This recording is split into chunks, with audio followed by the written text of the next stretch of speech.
tool. Every month what we want to do is we want to give you a 20-minute tool that is usable in the workplace, in the family, in your different, essentially your different circles of influence, right? With self, with others, with family, with friends, with your community. And so this that we're doing together, I've been doing with a kind of like a cohort or a pack of people, John being kind of our lead here. And so I wanted to kind of bring him on today and have him kind of teach you the tool himself, and just kind of give him props. Like this tool for us is really helpful, whether we're in the oil and gas industry or we're in media production or negotiation, whatever it is that we do. You know, I think we live in an era or a season where being present at the right time in the right way matters, right? You gain influence by being present with people. And so you have to be able to read the room and go, are we working right now? Are we socializing? Are we connecting? And so being able to read the room well and go, hey, what is the room or the space really geared towards? What is the purpose? What does the leader of the room desire from that space, right? And so really helpful, for different Zoom meetings, for different things. Most things start out socially. We start out talking through different social things. People talk about the weather, hobbies, recent vacations, upcoming vacations, right? It's just social mode. And it's a really good time to be able to connect before getting into the work. And so in some ways, we already modeled it, for each other. Here in the first few minutes, we were just talking about life and family and community and plans. But now let me shift and kind of shift us into, hey, let's go into the tool. So with that said, John's going to give us the 5 gears today. John, take it away, brother. Yeah. Hey, everyone. Good to somewhat meet you. My name's John Slinker, and this tool has really helped. I'm going to try and share my screen. The first time I saw this was a couple of years ago. Eddie was showing me this, and we were able to just immediately start having the same language and figuring out, especially as we started working together, where each other was. Eddie and I live like a couple blocks down the road from each other, so we're doing life a lot. We're mixing social spaces with work spaces, with family spaces, and so first time I saw this, it immediately stuck. It's just that good of a visual, that good of a metaphor. So the 5 gears is a tool that we use. It's a metaphor regarding a stick shift. So it's pretty simple. We understand how they work for the most part. So the 5 gears, the 5th gear is our focus mode. And that's when we're in the zone, we're throwing the music on, we have the headphones in. It takes somebody 3 times to say your name before they get your attention. You're enthralled with accomplishing whatever tasks you've got going on right now, and you're just fixated, immersed in a project. That's the focus mode. Some of us really good at finding the time in our schedule to rest in 5th gear. But a lot of us we naturally work in the 4th gear, which is task mode. And that's when we're doing phone calls, we're responding to emails or chats, or you name it. People are coming in and interrupting you, but you're still able to get things done. You're having a ton on the schedule. You've got a lot of meetings going on.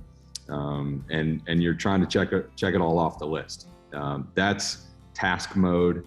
That's 4th gear. Hey, Eddie, man, I'm trying to get into 5th gear here in a little bit. Let me know if you need anything before I jump in there. So I'm currently in 4th, so we're good, man. So let's do it. Interrupt me. I'm just knocking things off the list. That's 4th gear. 3rd gear is our social mode, and that's the small talk, that's the chit chat and socializing. And here's the big difference between 3rd and 4th gear. Third gear, fourth gear, we can shift up to focus mode and down to social mode pretty easily in task mode. It's easier to shift down to third gear probably than it is back up to focus. But social mode, we're pretty much strictly just hanging out in the office. We're catching up on a phone call with an old friend.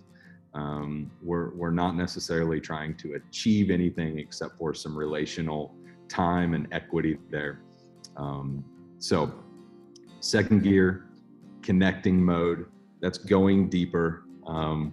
And it's the ability to connect with others. And that social mode, that small talk, that chit chat and socializing, that's really to be able to help us to get to deeper conversations at some point, to get to know somebody better, whether it's someone on your team, whether it's your boss or someone that you manage. We want to get to know them.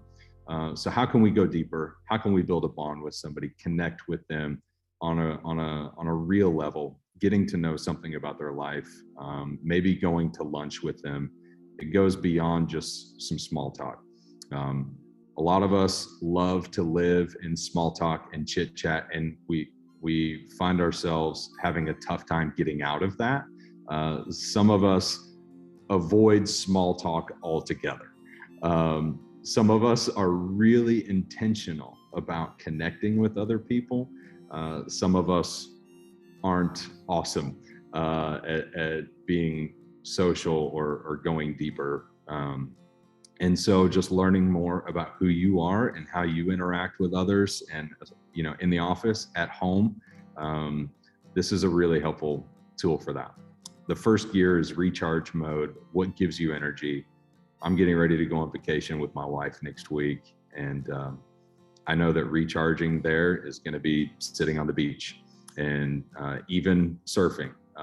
Not very restful, but man, it recharges me, and it is, in a weird way, rest, right? Like when you go for a run.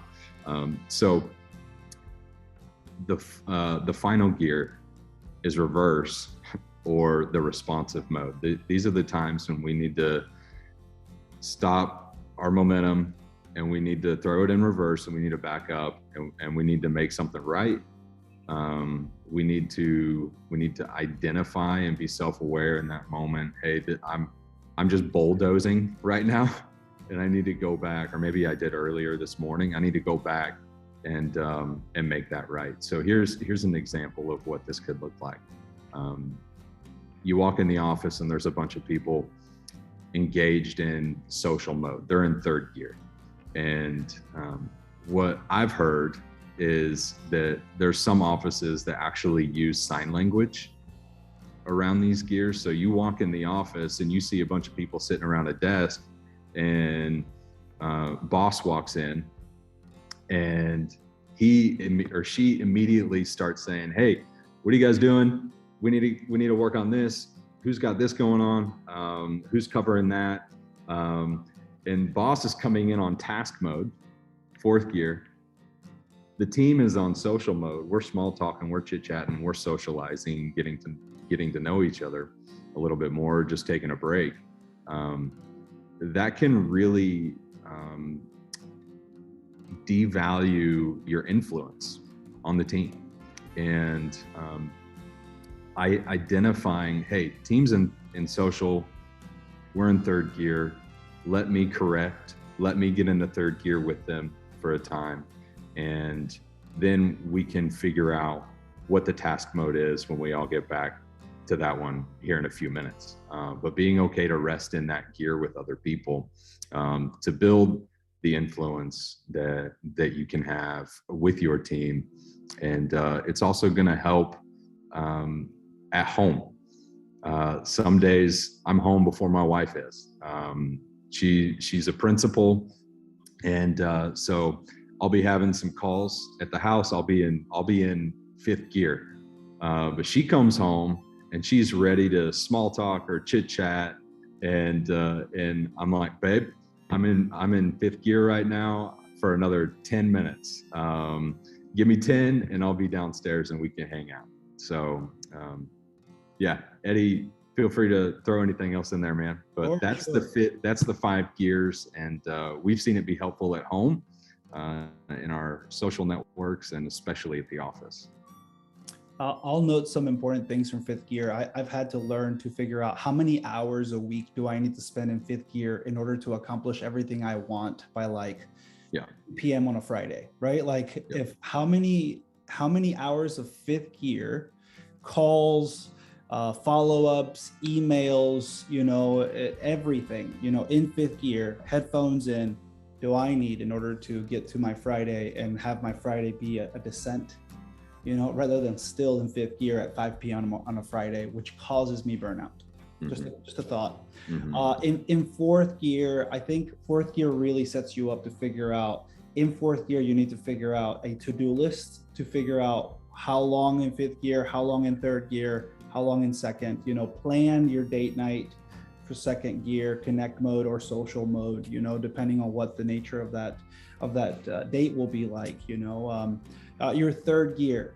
I realized that third gear is where all the deals happen. It's time at the Indians game. It's time, the Guardians. Time at the Guardians game. Time on the conference floor. Time on a Zoom call.